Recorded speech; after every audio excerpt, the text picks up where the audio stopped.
Mr. Francisco. Oh, naraalit siya kay Mr. Francisco. Iba na ang matangkad.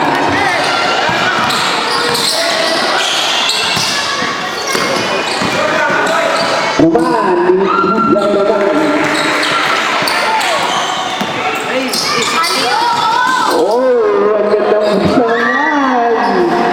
Mukhang nahilo ka, Mr. Oliva.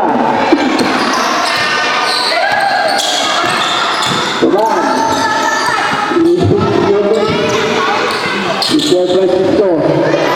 Ayan ba, kung wala pre.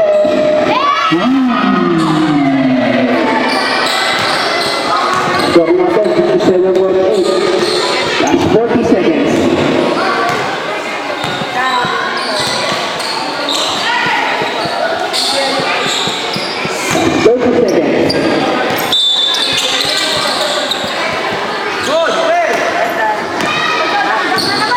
The point guard. Oh, panatin mo ko.